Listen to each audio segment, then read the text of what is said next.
இருக்குதா? ஏக்கா இங்கே தான் கோயில் இருக்கா? ஆமாம் தம்பி, இங்கே தான் எங்கள் குலதெய்வ கோயில் இருக்கு. ஏக்கா இங்கே கண்ணுக்கு எட்டின தூரம் வரைக்கும் எங்கேயுமே கோயிலே தெரியலையாக்கா? அந்த வயக்காடை தாண்டி எங்கள் தூரமாக ஒரு கோபுரம் தெரியுது பார்த்தியா? அதுதான் எங்கள் குலதெய்வம் கோயில். இன்னும் கொஞ்சம் தூரம் போன போல இருக்கேக்கா. ஆட்டோ எங்கேயே பட்ட சொல்லிட்டீங்க? வயலுக்குள்ளெல்லாம் ஆட்டோ எடுத்துன்னு போக முடியாது, நடந்து தான் போகணும். நீங்கள் இங்கேயே வெயிட் பண்ணுங்க, நாங்கள் போய் சாமி கும்பிட்டு பொங்கல் வச்சுட்டு வரோம். சரி, இந்த மரத்தடியில நிற்கிறேன், வந்துருங்க. இந்த மூட்டை என்ன ராதிகா இவ்வளோ வெயிட்டாக இருக்கு? எங்க பொங்கல் செய்ய தேவையான பொருட்கள், அப்புறம் வந்து வரட்டி, அதுக்கப்புறம் எலுமிச்சம்பழம், அந்த மாலை, பூ, தேங்காய் பழம், வெள்ளம் மொத்தம் இதில் தான் இருக்குது. பத்திரமா தூக்கின்னு போங்க. எல்லாத்தையும் ஒரே மூட்டையில் போட்டு கட்டிட்டீங்களா? அப்போ அந்த பையில என்ன தான் வச்சிருக்கிற நீ? இது வந்து பாத்திரம்லாம் இருக்குங்க. பொங்கல் வைக்கிற பாத்திரம், கரண்டி, தட்டு, கிண்ணம் அதெல்லாம் வச்சிருக்கேன். ஏடி உங்க அக்கா வேற தூக்குச்சட்டி பை அதெல்லாம் வச்சிருக்காங்களா? அதில் தான் நடி இருக்கு. வீட்டையே காலி பண்ணி ஆட்டோல போட்டு எடுத்து வந்துட்டீங்களா? மதியம் சாப்பிட்றதுக்கு சாப்பாடு தண்ணியில் எடுத்து வந்துருக்காங்க. அப்படி வீட்டையே காலி பண்ணி எடுத்து வந்துட்டாங்க ஆட்டோல. மதியம் பசிக்காத. சரி, எல்லாரும் கூட்டணும் வா, நான் முன்னாடி போகிறேன். கோயில் திறந்துருக்கா இல்லை பூச்சாரிக்கு ஃபோன் பண்ணி வர வைக்கணுமா என்னன்னு தெரியல. நான் போய் பார்க்குறேன் முன்னாடி. போங்க போங்க. போன வாட்டி பசங்களுக்கு காது கொடுத்ததுக்கு வந்தமே, அப்போ பூசாரி நம்பர் கொடுத்தாரு, வாங்கி வச்சிங்களா? என் ஃபோனில் சேவ் பண்ணி வச்சுக்கண்டி. சரி, போய் பாருங்க கோயில் திறந்துருக்குதா இல்லைன்னா ஃபோன் பண்ணி வரவீங்க. அன்றைக்குமே இது ஆடி மாதம்ல நிறைய பேர் பொங்கல் வைக்கிறதுக்கு வருவாங்க குலதெய்வம் கோயிலுக்கு. நிறைய பேருக்கு குலதெய்வம்லாம் நம்மனை அன்றைக்குமே இருப்பாருன்னு தான் நினைக்கிறேன். போய் பார்க்குறேன். பரவாயில்லையே, இந்த பொது கிணத்துல எப்பயுமே தண்ணி இருக்குது. தண்ணி தேங்காய் பால் மாதிரி இவ்வளோ வெள்ளையாக இருக்குது. இப்போ நல்லா டேஸ்ட்டாகவும் இருக்கும். நான் சின்ன வயசில் பார்க்கும் போதுலேருந்து தண்ணி அப்படியே வத்தாமதமாக இருக்குது. இந்த கிராமத்து ஜனங்க மொத்த பேரும் இந்த கிணத்துல தான் தண்ணி முண்டு குடிப்பாங்க. இன்னும் அதே தான் பழக்கமாக வச்சுருக்குறாங்க. நம்ம ஊரில் தான் காசு கொடுத்து தண்ணி வாங்கின்னு இருக்கோம். இந்த ஊரில் முதல்ல இயற்கைக்கு தான் முக்கியத்துவம் கொடுக்குறாங்க. செயற்கைக்குலாம் அல்லோடே கிடையாது. அதனால தான் இயற்கையாக ஒரு தண்ணியை குடிக்கிறாங்க. நம்மளாம் செயற்கையை வந்து காசு கொடுத்து வாங்க வேண்டியதாக இருக்குது தண்ணியை. தண்ணி நல்லா தேங்காய் பால் மாதிரி இருக்குடி, அதான் பார்த்துருக்கேன். மணியாவது சீக்கிரம் போங்க. எல்லாரையும் கூட்டு பின்னாடியே வாசிக்கிறோம். என்னமோ இந்த ஊரில் தண்ணியே கிடைக்காது, பாலைவனம் மாதிரி வீட்டிலேருந்து தண்ணி தூக்கின்னு வந்திருக்கா பொங்கல் வைக்கிறதுக்கு குடிக்கிறதுக்குலாம். இந்த தேங்காய் தண்ணி மாதிரி அவ்வளோ தித்திப்பாக இருக்கும் தண்ணிங்க. குளத்துலேயே அவ்வளோ சூப்பராக இருக்கும், அவ்வளோ சுத்தமாக வச்சிருக்கிறாங்க. தூக்கின்னு வந்துட்டா ஊர்ல இருந்து தண்ணியை. மனுஷனுக்கு வேற வேலை கிடையாது. இந்த ஊர்ல வாழ்த்துக்கு கொடுத்து வச்சிருக்கணும். ஐயா கோயில் வந்துச்சு. Jolly jolly jolly. அத்தை ரெண்டு பேரும் கையை பிடிச்சி கூட்டிட்டு போங்க. அத்தை வழியில வந்து கிணறு இருக்கு, குளம் இருக்குது, பார்த்து தண்ணியில போய் எட்டி பார்க்க போதுங்க. கை பிடிச்சிட்டு போங்க கோயிலுக்கு. வாங்க போலாம். படி இந்த கிணத்து தண்ணி இருக்கா?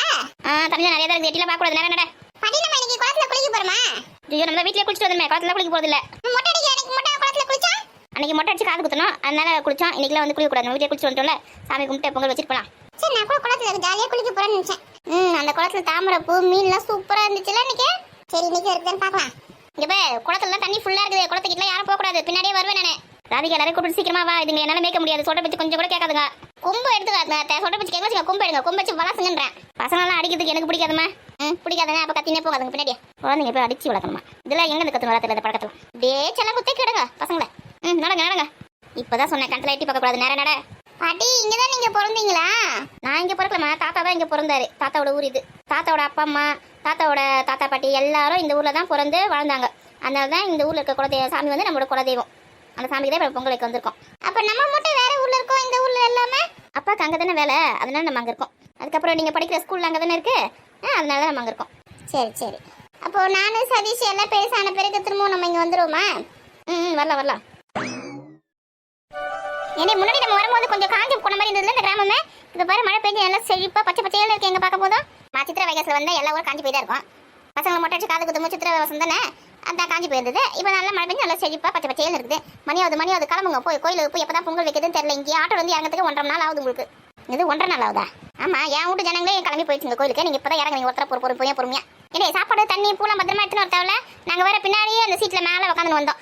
குளிங்க இந்த இடுப்பு எலும்பெல்லாம் கழண்டி போயிடுச்சு. ஏன்னா இந்த வெள்ளை கலர் ஆட்டோ வருதுன்னு சொன்னேன், இந்த ஆட்டோ வருதுன்னு சொன்னேன், இந்த ஷேர் ஆட்டோ வருதுன்னு சொல்லி நான் வந்தே இருக்க மாட்டேன். வாயடி கோயிலுக்குலாம் வரமாட்டேன் சொல்லக்கூடாது, தப்பு. வெள்ளை கலர் ஆட்டோ வருதுன்னு சொன்னேன். இப்போ வந்து இந்த ஆட்டோவில் கூட்டு வந்துருக்கிற முது எலும்புலாம் கழண்டி போச்சு. டிராக்டர்ல வர மாதிரி இருக்குது. இதுல வர வெள்ள ரோடே சரி கிடையாது. இந்த மழை பெஞ்சு வர குண்டு குழியுமா இருக்குது. ஏன் அந்த வெள்ளை கலர் ஆட்டோ வச்சு வேண்டியதானே? ஐயோ, என் வீட்டுக்கார பத்தி தான் உனக்கு தெரியல. அவங்க 200 ரூபாய் எக்ஸ்ட்ரா கேட்டாங்களா அந்த வெள்ளை கலர் ஆட்டோ வச்சிருக்கவங்க.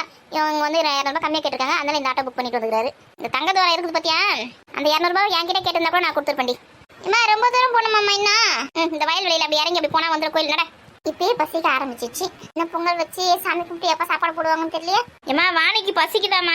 ஆமா, வீட்டுல இருந்து கிளம்பி வந்தோடனே பசிக்க ஆரம்பிச்சிடும். இன்னும் சாமி கும்பிடல, பொங்கல் வைக்கல, ஒன்றும் பண்ணல, பசிக்க ஆரம்பிச்சிதுமா. இப்பயே சும்மா சொன்னமா, பொங்கல்லாம் வச்சு சாமி கும்பிட்ட பிறகுதான் சாப்பிடலாம். அது வரைக்கும் அமைதியா தான் இருக்கணும். நட. ஏய், மதியானத்துக்குள்ள சாப்பாடு போட்டுடுவாங்களா? போடுவாங்க. உன்னை பார்த்தா சாமி கும்பிட வந்த மாதிரி தெரியல கோயிலுக்கு. புளி சாதமும் உருளைக்கிழங்கு சாப்பிட்றதுக்கு வந்த மாதிரி தெரியுது. ஆமாண்டி, நான் பாட்டுன்னு சிவனான்னு காலையில உட்காந்து இருந்தேன்டி. இந்த அம்மா தான் சும்மா இல்லாம உப்பு இருக்கா பாரு, அது இருக்கா பாரு, இது இருக்கா பாரு சொல்லி கொடுத்துட்டாங்க. இப்போ பசிக்குது, டேஸ்ட் கேட்குது. இந்த புளி சாதமும் உருளைக்கிழங்கும் சாப்பிடணும் போல இருக்கு. சரி சரி, கொஞ்ச நேரம் பசியை பொறுத்துக்க, சாமி கும்பிட்டு சாப்பிடலாம். சதீஷ் வீட்டு குலதெய்வம், அவங்க விரதம் இருந்தா கூட பரவாயில்ல, நம்ம ஏண்டி விரதம் இருக்கிறோம்? இதே கோயிலுக்குன்னு வந்துட்டாலே சாமி கும்பிட்டு தண்ணி சாப்பிடணும், கொஞ்சம் பொறுத்துக்கடி. மயக்கம் போட்டு விழ போறேன், அது மட்டும் தெரிஞ்சு போச்சு. காலெல்லாம் சுளுக்கே போட்டுச்சு. சரி வாடி போலாம். அடக்க தம்பி, இந்த மாதிரி நிலையிலேயே வண்டி விட்டுட்டு எங்கேயே வெயிட் பண்ணுங்க, நாங்கள் சாமி கும்பிட்டு உடனே வந்துடும். தம்பி உடனே எல்லாம் வரமாட்டோம், ஒரு 2 மணி நேரம் 3 மணி நேரம் ஆகும், வெயிட் பண்ணுங்க. அதான் நானும் சொன்னேன், பொங்கலுக்கு சாமி விட்டு வந்துருவோன்னு. சரிக்கா சரிக்கா, பொறுமையாவே வாங்க. அண்ணன் வந்து ஒரு நாள் வாடகை தான் பேசியிருக்கிறாரு, ஒன்றும் அவசரம் இல்லை. ஓ அப்படியா, சரி சரி. நடங்க வேகமா. பார்க்கும்போதே கண்ணுக்கு எவ்வளோ குளிர்ச்சியாக இருக்குது. ஏண்டியா, இது மாமியார் வீடு, பூர்வீக ஒரு தடடி. இங்கே நல்லா நீர் கழனி காடு எதுவும் இல்லையா உங்களுக்கு? அதெல்லாம் இருந்திருக்குக்கா 2 தலைமுறைக்கு முன்னாடியே. அதுக்கப்புறம் எல்லாத்தையும் வித்துட்டு வேற ஊரில் போய் செட்டில் இருந்திருக்காங்க. ஆனால் என் குலதெய்வ கோயில்ன்றதுனால வருஷத்துக்கு ஒரு வாட்டி மட்டும் வந்து போயிருக்காங்க. வித்துட்டாங்களா?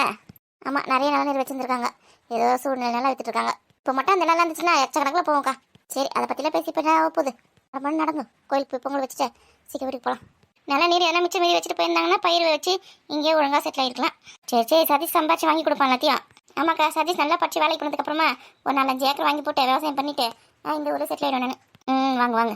சதீஷை நம்பி எனக்கு எவ்வளோ பெரிய கனவுலாம் வச்சுருக்காங்க பார்த்தியா? இந்த விஷயம் சதீஷுக்கு தெரியுமா என்னன்னு தெரியலையே.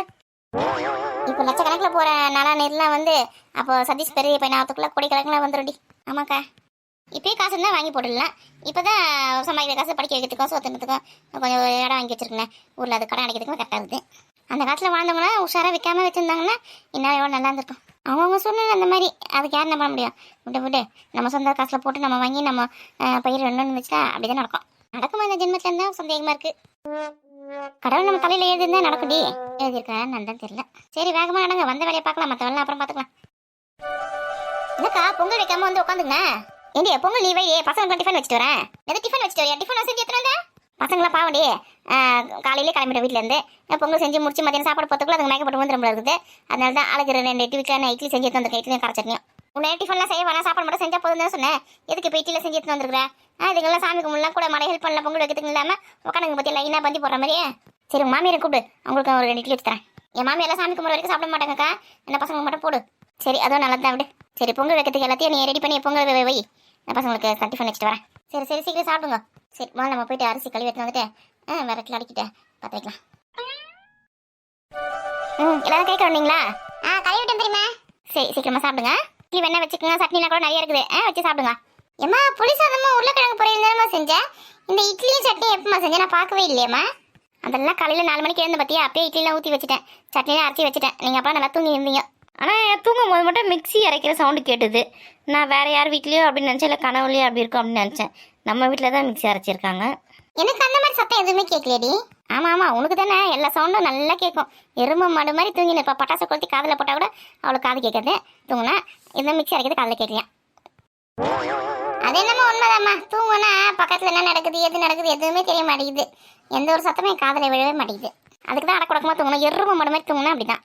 தெரியுமா நீங்க இட்லி சுட்டா மட்டும் எப்படி புசு புசுன்னு வருது, நல்லா பூ மாதிரி. எங்க அம்மா இட்லி சுட்டா மட்டும் கல்லு மாதிரியே இருக்கு. ஐயோ உங்க அம்மா பக்கத்துல தான் இருக்கா, காதுல கேட்டுச்சுன்னு வச்சுக்கால தான் நீ. ஐயோ இங்க தான் இருக்காங்களா? பாத்தியாக்கா குழப்ப பாத்தியா? நான் இட்லி சுட்ட கல்லு மாதிரி இருக்குதான். நேற்று நைட்டு கூட இட்லி தான் சுட்டு கொடுத்தேன், நல்லா பூ மாதிரி வந்தது. கல்லு மாதிரி சுட்டு கொடுத்த சொல்றான் பார்.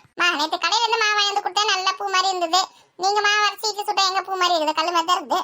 உளுந்து கொஞ்சம் எக்ஸ்ட்ரா போட்டு மாவாட்டினா நல்லா புசு புசுன்னு வரும்.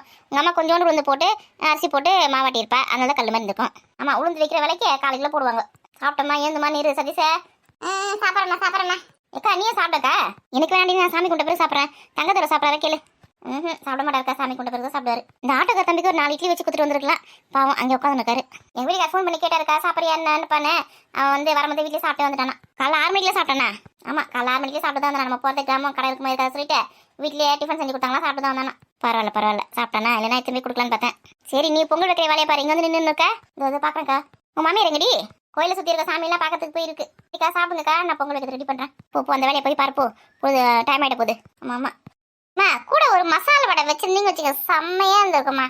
மசாலா வடை தானே, உங்களை வச்சு எல்லாத்தையும் நான் செஞ்சு எடுத்துன்னு வரலாம்.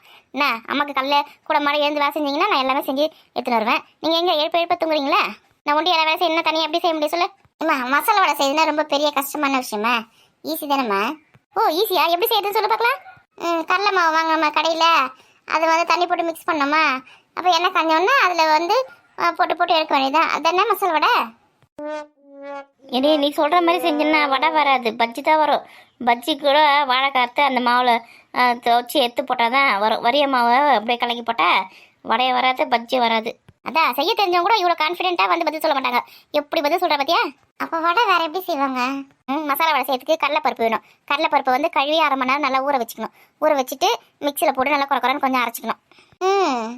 அந்த மாவு அரைக்கும் போது கொஞ்சோண்டு சோம்பு, கொஞ்சம் பூண்டு கொஞ்சம் இஞ்சி போட்டு அரைச்சிங்கன்னா நல்லா வாசனையாக சூப்பராக இருக்கும். அப்படியா? பூண்டு தட்டி கூட போட்டுக்கலாம், சோம்பு அப்படியே கூட போட்டுக்கலாம். ஆனால் உன்ன மாதிரி அலங்காரம் பண்ணுங்க, வடையிலேருந்து பொறுக்கி தனித்தனியாக வச்சுருங்க. அதனால் அது வந்து வேஸ்ட்டாக போயிடும். அதனால் சோம்பு, பூண்டு, இஞ்சி எல்லாத்தையும் மாவு அரைக்கும் போதே கூட போட்டு அரைச்சிடணும். அப்போ தான் வந்து மாவு நல்லா மிக்ஸ் ஆகிடும், எடுத்து போட முடியாது. புரிஞ்சுதா? ஓ அப்படியா? மாவு நல்லா குறைன்னு அரைச்சிட்டு அதில் வந்து வெங்காயம், பச்சை மிளகா, அதுக்கப்புறம் கொத்தமல்லி, கருவேப்பிலை இதெல்லாம் நல்லா பொடிசாக அரைச்சிட்டு அதில் போட்டு உப்பு போட்டு தேவையான உப்பு போட்டு மிக்ஸ் பண்ணி எண்ணெய் காஞ்ச உடனே சின்ன சின்னதாக போட்டு தட்டி போட்டு எடுக்கணும். அது பேர் தான் மசாலா வடை. வந்துட்டா கடலை மாவை கலக்கி அப்படியே ஊற்றி போட்டால் நமக்கு வடை வந்துடுமா? இதோ இவ்வளோ சிம்பிளாக சொல்கிறீங்களே, செஞ்சு எடுத்துன்னு வந்துருக்கலாம்ல? ஆமாம், புளி சாதம் செய்யணும், உருளைக்கிழங்கு செய்யணும், இட்லி செய்யணும், கார சட்னி செய்யணும், அதுக்கப்புறம் வாசல் பெருக்கணும். வீட்டில் இருக்க வேலை எல்லாத்தையும் நான் பார்த்துட்டு வரணும். எங்களுக்கு மசாலா வடை செஞ்சு எடுத்துன்னு வரணுமா? இட்லி செஞ்சு எடுத்து வந்து முதல் தப்புன்னு நினைக்கிறேன். சாப்பிட்டு விடுங்க. ஏக்கா நீ தான் சும்மா இருக்க மாட்டியா? வடை வேணும், அது வேணும், இது வேணும், ஏன் கோவப்பத்துல பிரிமாவே கம்மன் சாப்பிடு. மசாலா வடை கூட இருந்தால் இட்லிக்கு சூப்பராக இருக்குமே சொல்லிட்டு தான் நான் சொன்னேன். அதுக்கு காலையில ஏந்து கூட மாட்டேன் ராசனின்னா எல்லாமே செஞ்சு எடுத்துன்னு வருவேன். ஏம்மா இந்த கார சட்னி எப்படிம்மா செஞ்சா அதை மட்டும் கொஞ்சம் சொல்லுமா? எல்லாத்தையும் நல்லா தலையை ஆட்டி கேட்டுக்குங்க. அம்மாவுக்கு வந்து எதுவும் ஒரு நாள் செஞ்சு கொடுத்துறாதீங்க. அம்மா அவள் தான்மா கேட்பா, அவள் தான் வந்து எதுவுமே செஞ்சு தர மாட்டா. நான் வந்து உங்களுக்கு செஞ்சு கொடுத்தது கிடையாது வரைக்கும். அன்றைக்கி கூட ஃப்ரைட் ரைஸ் எவ்வளோ சூப்பராக செஞ்சு கொடுத்தேன். ஆமாம் நல்லா தான் இருந்தது. கார சட்னி எப்படி செய்யணும்னா வெங்காயம், காஞ்ச மிளகா, கொஞ்சோண்டு புளி, அப்புறம் வந்து உளுந்து கொஞ்சம் முதல்ல கடையில் வந்து கொஞ்சோண்டு எண்ணெய் ஊற்றி உளுந்து போட்டு கொஞ்சம் பொன்னிறமாக வறுத்துட்டு அதில் வந்து காஞ்ச மிளகா வெங்காயம் போட்டு நல்லா வதக்கணும். அதுக்கப்புறமா புளி கொஞ்சம் போட்டுக்கணும், கொஞ்சோண்டு வந்து இஞ்சியை போட்டுக்கணும், இஞ்சி பூண்டு போட்டு நல்லா வதக்கிட்டு ஆற வச்சுட்டு மிக்ஸில் போட்டு அரைச்சி அந்த கார சட்னி ரெடி ஆகிடும். அதுக்கப்புறமா தாளிச்சிக்கலாம். நீங்கள் சொல்கிறது பார்த்தா எல்லாமே ஈஸியாக தான் இருக்குது. சமையல் ரொம்ப ஈஸியான ஜிஜிபி மேட்டர் இருக்கும் போல. ஆமாம், கற்றுக்குனா எல்லாமே ஈஸி தான், கற்றுக்கலனா கஷ்டம் தான். ஏமா இதுக்கு வந்து உடச்சிக்கடல தேங்காய் அதெல்லாம் போட இல்லையா? இப்போ கார சட்னிலாம் வந்து சீக்கிரமாக கெட்டு போகாது. ஏன்னா நம்ம தேங்காய்லாம் போட மாட்டோம். அதனால தான் தேங்காய்லாம் போடக்கூடாது கார சட்னிக்கு. நீ தேங்காய்லாம் போட்டாச்சுன்னா சாதம் சட்னி ஆகிடும். தேங்காய் போடாமல் அரைக்கணும். நீ காலையில் செஞ்ச சட்னி வந்து நைட்டு வரைக்கும் கூட கார சட்னி நல்லாயிருக்கும். என்னங்கிற நம்ம தாளிக்கிறோம் பற்றியா, சட்னி அரைச்சிட்டு எண்ணெய் ஊற்றி கடுகு போட்டு தாளிக்கிற பற்றியா, அதுலேயே அந்த சட்னியை ஊற்றி 2 கொதிக்க வச்சுட்டு வச்சுக்கேன். நைட் வரைக்கும் கிடாமல் சூப்பராக இருக்கும். நம்ம எங்கே லாங்லாம் போகிற மாதிரி இருந்தால் டிஃபனுக்கு எடுத்துன்னு போகலாம், சூப்பராக இருக்கும். இப்போ அம்மா கூட அதான் செஞ்சு எடுத்துன்னு வந்திருக்கேன். ஆமாம்மா. ஏம்மா இந்த சட்னிக்கு வந்து உப்பு போட இல்லையா? உப்பு போடலாம் வாயில் வைக்க முடியுமா? உப்பு போடாமல் ஒரு சாப்பிட்ற போது செய்ய முடியுமா? ஆனால் நீங்கள் கார சட்னி சேர்த்து சொல்லும் போது உப்பு போட சொல்லவே இல்லையா? நல்லா அறிவு இருக்கிறவனுக்கு சாப்பிட்ற பொருளை உப்பு போட்டு சாப்பிட்றோன்னு தெரியும். உங்களுக்குலாம் தெரியுமா என்ன? உப்பு போடணுமா? எந்த அளவுக்கு அறிவு திறமை இருக்கு பத்தியா? உன்னெல்லாம் வச்சுன்னு என்ன பண்ண போறேன்னு தெரியல. முதல்ல உனக்கு வீட்டுக்கு போனா சமைக்க சொல்லி தரேன். வேணாமா சாப்பிட்றதோட என்னோட வேலை முடிஞ்சது. சும்மா கேட்டமா. சமைக்க கற்றுக்குது முதல்ல நமக்கு நல்லது. நமக்கு நம்மளே சமைச்சு சாப்பிட்றதுக்கு புரியுதா? மற்றவங்க சமைச்சு கொடுக்குறோம், சமைச்சு கொடுக்கல, அது அப்பாற்பட்ட பிரச்சனை. இப்போ கேட்ட பேர் சட்னியில் உப்பு போடணுமா போடக்கூடாதானே? இந்த மாதிரி தற்கொலையெல்லாம் இருந்தால் என்ன ஆகுது? இப்போ நீ படிச்சு வேற ஊருக்கு வந்து வெளியூருக்கு வந்து உனக்கு வேலை கிடச்சிச்சு அப்படின்னா என்ன பண்ணுவேன்? நீ சமைச்சு சாப்பிடணுன்ற போது எவ்வளோ கஷ்டமா இருக்கும். அதனால வீட்டில் இருக்கும்போதே ஒன்று கற்றுக்கோ. அடி வாங்குவேன் நீ. ஏமா ஹோட்டல்லாம் எதுக்குமா இருக்குது? ஹோட்டலில் போய் சாப்பிட போகிறேன், இல்லைன்னா ஆர்டர் பண்ணால் வீட்டுக்கே வரப்போகுது. வீட்டில் வச்சு சாப்பிட போகிறேன். நான் எதுக்கு போய் கஷ்டப்பட்டு சமைச்சு சாப்பிட போகிறேன் சொல்லுங்கள்? அப்படியே வாய் ஊதாரி விட்டுனே சுற்றின்னு வா. மனுஷனை பிறந்த எல்லாருமே சமைக்க கற்றுன்னு இருந்தால் தான் நல்லது. அப்போ தான் ஆரோக்கியமான சாப்பாடு நம்மளே சமைச்சு நம்மளே சாப்பிட முடியும். காலத்துக்கு ஹோட்டலையே நம்பிட்டுலாம் இருக்க முடியாது. ஏமா அவகிட்ட எதுக்குமா நீங்கள் கற்று நிற்கிங்க? சாப்பிடுங்கம்மா நீங்கள். அப்புறமா சாப்பிட நீங்கள் சாப்பிட்டு ஏந்துருங்க. தெரியுமா? நீங்கள் வந்து எனக்கு வீட்டுக்கு போனதுக்கு அப்புறமா சமைக்க சொல்லிக் கொடுங்க. நான் சூப்பராக சமைக்க கற்றுக்கிறேன். சதீஷ் தான் நல்ல பையன். தெரியுமா? எனக்கு கூட சொல்லிக் கொடுங்க, நான் கூட கற்றுக்கிறேன். வாங்க யார் சமைக்க கற்றுக்கணுமோ எல்லாரும் வாங்க, எல்லாருக்கும் சொல்லித்தரேன். சமையலும் ஒரு கலை தான், புரியுதா? முக்கியமான கலை அது. அது எல்லாருமே தெரிஞ்சு வச்சுக்கணும். அம்மா சமைக்கிறத சாப்பிட்டுட்டு குறை சொல்கிறது மட்டும் பெரிய சாதனை கிடையாது. நம்மளும் சமைக்க கற்றுக்கினா எல்லாருக்கும் சமைச்சு போடணும் வீட்டில் இருக்கிறவங்களுக்குலாம்.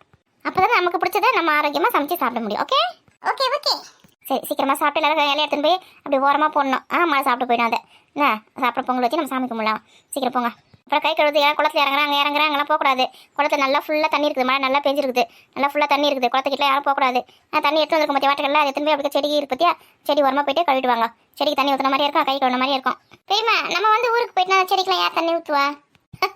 அதுக்கு தான் வானத்துலேருந்து மழை பெய்யுதுல, அந்த தண்ணி வச்சு அதுங்க வளர்ந்துடும். ஓஹோ, அதுக்கு தான் மழை பெய்யுதா? செடிங்களுக்கு தான்.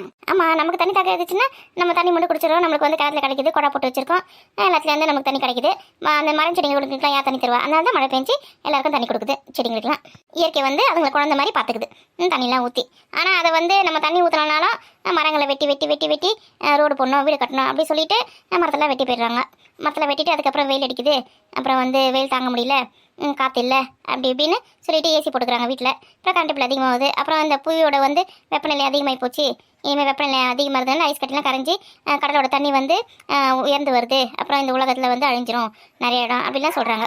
ஏம்மா உனக்கு சமைக்க மட்டும் தான் தெரியும்னு நினச்சேன். இவ்வளோ விஷயம் தெரிஞ்சு வச்சிருக்கிய நீ? என்ன நல்லா செய்தியில் ஃபோன்லாம் பார்க்குறேன். எங்கள் எதுவும் தெரியாதா? நீ வெறும் சமையல் குறிப்பு தான் பார்த்துன்னு நினச்சம்மா நான். உலகத்தில் என்ன நடக்குது, நாட்டு நடப்பு எல்லாத்தையும் தாண்டி தெரிஞ்சுக்கணும். அதுக்கு தான் ஒரு பழமொழியே இருக்குது, மரம் நடுவோம் மழை வளம் பெறுவோம் சுற்றுப்புறத்தை காப்பாற்றுவோம் சொல்லிட்டு. அதெல்லாம் யாருமே இப்போ ஞாபகத்தில் வச்சதில்லை. முதல் வேலையாக ஒரு வீடு கட்டுறோமா, அங்கே இருக்க மொத்த மரத்தையும் வெட்டி போட்டுட்டோமா வீடு கட்டணும் அப்படின்னு வச்சுக்கிறாங்க. மரத்துக்கு செடிக்கு எல்லாத்துக்கும் இடம் கொடுத்துட்டு இருக்கிற இடத்துல தான் வீடு கட்டணுன்றது யாருக்கும் தெரிய மாட்டேது. என்னத்தை சொல்ல, சாப்பிட்டு எழுந்துருங்க. கடவுள் வந்து இந்த உலகத்தில் மனுஷன்லாம் ஏன் படைச்சான்னா இந்த இயற்கையெல்லாம் பாதுகாக்கிறதுக்காக, எல்லாருக்கும் வந்து சேவை செய்யறதுக்காக தான் மனுஷனை படைச்சிருக்காரு. ஆனால் மனுஷன் என்ன பண்ணிட்டு இருக்கான், எல்லாத்தையும் அழிச்சிட்டு அவன் மட்டுமே வாழணும்னு ஆசைப்பட்டிருக்கான்.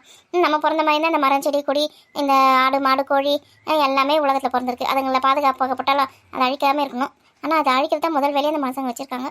எம்மா விட்டா ரொம்ப பேசுவோம்மா நீ. ஆமாம் ஆமாம், சாப்பிடுங்க சாப்பிடுங்க. இந்த பெரிய என்ன சொல்ல வராங்க, ஒன்றுமே புரிய மாட்டேதேன்.